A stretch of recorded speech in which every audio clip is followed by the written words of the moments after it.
Idrissa Seck, bonjour. Bonjour. Vous qui avez connu de nombreuses crises politiques depuis 25 ans, est-ce que celle-ci est une crise de plus ou est-ce que c'est plus grave que d'habitude? De toutes les crises que le Sénégal a connues depuis son indépendance, celle-ci est la plus facile à résoudre. Il suffit simplement que le citoyen Ousmane Sonko prenne la parole, appelle ses troupes au calme, retire son discours belliqueux et insurrectionnel, respecte les institutions et les décisions de justice, ou que le chef de l'État, doté de tous les moyens constitutionnels et légaux à sa disposition, l'y astreigne. Et la crise sera résolue.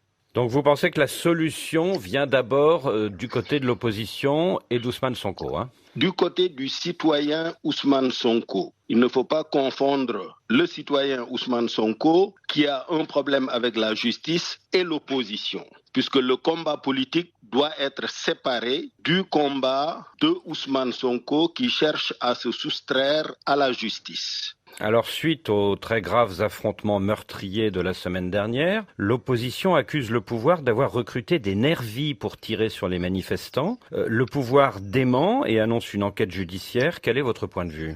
Mon point de vue, c'est d'attendre l'issue de l'enquête judiciaire qui, j'espère, sera menée avec toute la rigueur et toute l'indépendance que nous sommes en droit d'attendre de nos institutions judiciaires et de nos forces de sécurité et de défense. Le président Macky Sall a fait savoir qu'il s'exprimera, mais sans doute pas avant la fin du dialogue national, donc le 25 juin. Est-ce que ce dialogue national auquel vous participez peut être une opportunité pour dénouer la crise ? Oui, une très grande opportunité. Et c'est justement pour cette raison que j'y participe et que j'invite tous mes autres collègues, y compris ceux de PASTEF, à venir y participer. L'expression y étant libre, ils n'auront absolument aucun mal à exprimer dans leur vocabulaire leur point de vue. Mais au moins, les Sénégalais seront informés de ce qu'ils pensent de chacun des sujets sérieux qui préoccupent la nation sénégalaise. Le fait de s'exclure du dialogue, d'appeler à l'insurrection et aux manifestations violentes dans les rues de Dakar, c'est cela que je trouve inacceptable et irresponsable. Est-ce que vous partagez le point de vue d'un autre opposant, Karim Wade, qui estime qu'on n'arrive pas au pouvoir en marchant sur des cadavres ?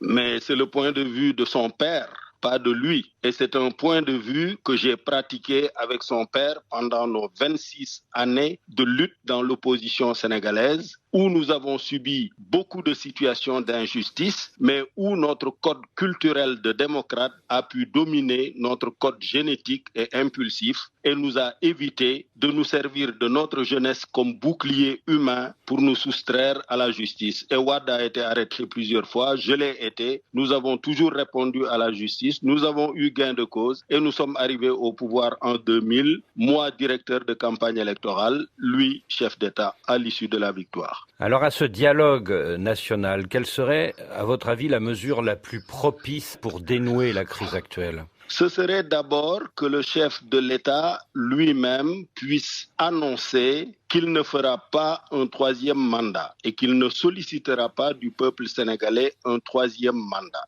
Il a déjà fait 2 mandats consécutifs de 7 et 5 ans et la Constitution est formelle. Nul ne peut faire plus de 2 mandats consécutifs. Quelles que soient les élucubrations des juristes, quelle que soit la décision que puisse prendre le juge constitutionnel le moment venu, il appartiendra en dernier ressort au peuple sénégalais, aux citoyens électeurs, d'accorder ou de refuser leur mandat à qui ils veulent. C'est pour cela que j'invite tout le monde au calme et à la raison et qu'on retourne à ce peuple-là, qu'on lui fasse confiance. Il sait choisir, il a commencé à voter avant plusieurs départements français.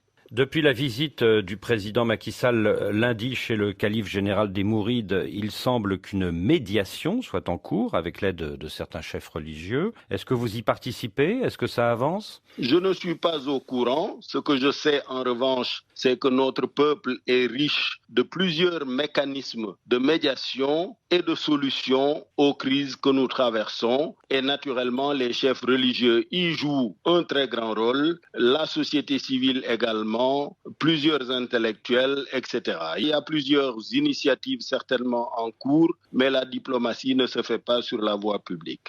En 2019, Ousmane Sonko vous a talonné, hein. Il est arrivé 3e, juste derrière vous.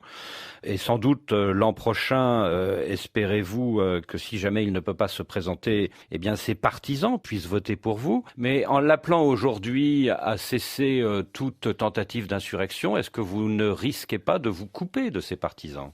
Pas du tout. Ousmane Sonko a failli être militant de mon parti à ses débuts. Il est venu à 2 reprises chez moi, une fois seul, une fois accompagné par des amis à lui. C'est quelqu'un pour qui j'ai énormément d'affection. Et c'est pour ça que je suis particulièrement affligé de le voir emprunter le chemin qu'il est en train d'emprunter aujourd'hui. Il lui aurait suffi de partir justement de cette base que vous évoquez. Il est tard venu dans la politique. Il a eu la chance, dès sa première tentative, d'être classé 3e avec 15% de l'électorat. Il est assez populaire auprès de la jeunesse. Il aurait suffi qu'il dise à cette jeunesse, nous sommes majoritaires dans le pays, nous représentons plus de 75% de la population, armez-vous de vos cartes d'électeurs et de la détermination de protéger les résultats qui seront issus des bureaux de vote, mais ne cassez rien, surtout que nous partons d'assez bas. Nous sommes un pays pauvre, sous-développé. Le peu d'infrastructures que nous avons,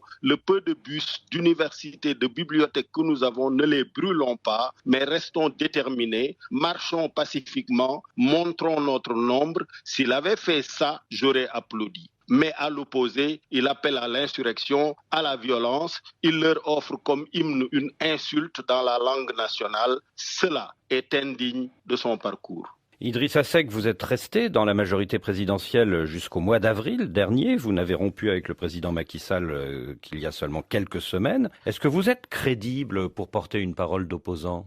Je suis constant dans ma démarche. Je n'ai qu'une seule mission en tête, produire le maximum de bienfaits pour ma communauté, pour les populations, quelle que soit la station que j'occupe. Après l'élection de 2019 où je suis arrivé 2e, un dialogue national s'est ouvert parce que je me suis interdit toute violence et tout contentieux judiciaire. Et j'ai participé au dialogue national aux côtés de Ousmane Sonko, de Madi Kegnan, de Issa Sall qui était également candidat à l'élection présidentielle. Et nous avons tous participé à ce dialogue qui devait déboucher sur la mise en place d'un statut de chef de l'opposition. Et c'est au moment où nous étions dans la phase de conclusion de ce dialogue national que la Covid-19 s'est abattue sur le monde entier. Et le président Macky Sall m'a dit clairement, voilà Idrissa, cette maladie-là, nous ne la comprenons pas, mais je sais que les Chinois meurent, les Américains meurent, les Européens meurent. Est-ce que nous allons échapper? Est-il propice de poursuivre dans la dynamique d'installation d'un chef de l'opposition ou ne devrions-nous pas joindre nos forces pour faire face à cette crise majeure que nous ne comprenons pas